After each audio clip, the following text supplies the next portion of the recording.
We've discussed how monopolistically competitive firms differ from perfectly competitive firms. And perfectly competitive firms, remember, were sort of our gold standard for efficiency. They're markets in which the supply and the forces of supply and demand do their job, and we go all the way to that market equilibrium price and quantity that clears the market, where quantity demanded equals quantity supplied, and where total welfare is maximized. Welfare, again, being defined as the consumer surplus plus producer surplus, right? So in terms of welfare, is a monopolistically competitive market efficient? And the answer is no, it's not. There are two sources of inefficiency, and we discussed these at greater length in the previous video. Go back and watch that video if you haven't already. One of those sources of inefficiency is that there's an inefficient quantity being produced in monopolistic competition. We call this excess capacity.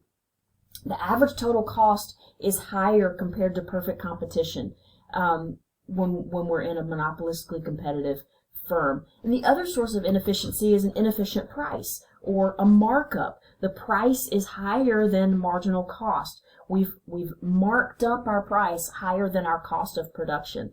So these markets are not efficient. They do not maximize social welfare. And we saw that was the same case in the case of a monopoly.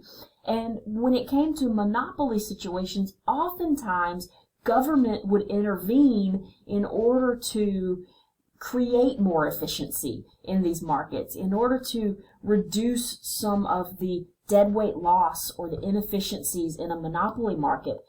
So in a monopolistic competition, should the government intervene? So keep in mind that with monopolistically competitive firms, in the long run, these firms do not earn any profits because there are no barriers to entry. Because of free entry and free exit in these markets, the firms are not able to earn long-run economic profits like a monopolist might be able to do. And so regulation might put a lot of firms out of business if the government were to intervene and try to reduce some of the inefficiency in these markets. And fewer firms might mean more inconvenience, fewer choices for consumers. So regulation may not just be bad for the firms in terms of cutting into the profits that are already zero, but also could be bad for consumers in the sense that consumers would have fewer choices. There'd be less competition in, say, the burger market, right? So typically, inefficiency is not large enough to warrant government intervention in these cases. The inefficiency of that little bit of differentiation of your product is not as big as inefficiency in a true monopoly, and the costs of government intervention would be too great to really warrant cutting out some of that inefficiency. So, for example, how does the loss in efficiency relate to product differentiation?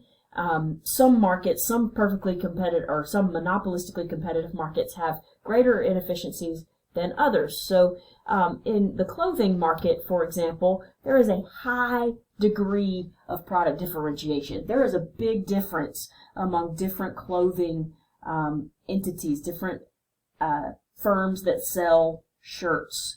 There's a big difference between Urban Outfitters and Hollister and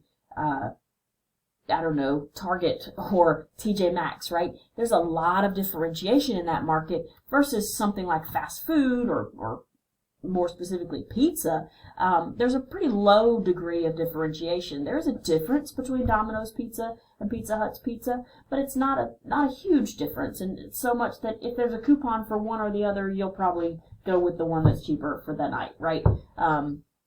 So a highly differentiated product means we have higher prices and markups and larger excess capacity, where a less differentiated product means lower prices and markups and less excess capacity.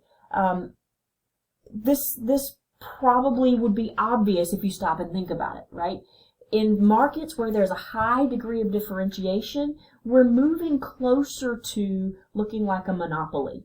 If you're a really high-end clothing store, sure, there's competition, there are other people who sell clothing, but you're the only one who sells your brand, right? And so in a very real sense, you look a lot like a monopoly over the type and style of clothing that you have, and so you're able to charge those higher prices with lower quantities. You look a lot more like a monopoly than Pizza Hut would.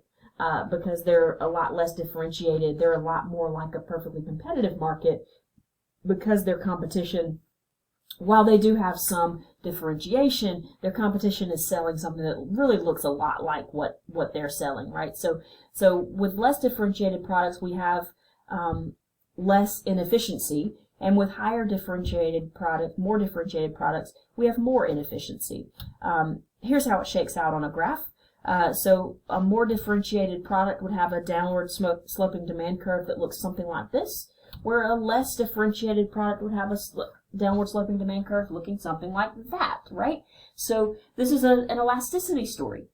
The more differentiated you are, the more special you are, the more inelastic your customers are. The higher prices your customers are willing to pay for what you sell, because there aren't as many close substitutes versus over here where you're less differentiated, and if you change your price too much, they're just going to hop over to Papa John's, right? And so when we draw our average total cost curves on here, you'll see that the level of inefficiency, the level of excess capacity is much greater when the demand curve is steeper than it is when the demand curve is flatter. But is that necessarily a bad thing? Is inefficiency really so bad? Think about this situation. Would you prefer this world, situation A, where pizza is produced in slightly higher quantities with slightly lower prices than it currently is, but all the pizza is the same?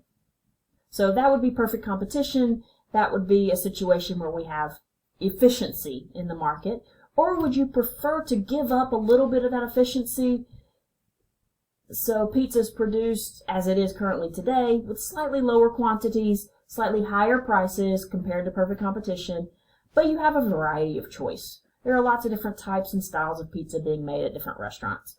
Most of us would prefer to give up a little efficiency and gain some of that choice. And so, yes, these markets, monopolistically competitive markets, do involve inefficiencies. The firms charge higher prices and produce lower quantities, but that inefficiency is not as great as a full-on monopoly inefficiency would be, and typically it's something we're willing to live with in order to have that competition, in order to have that differentiation in these markets and have more choices as consumers.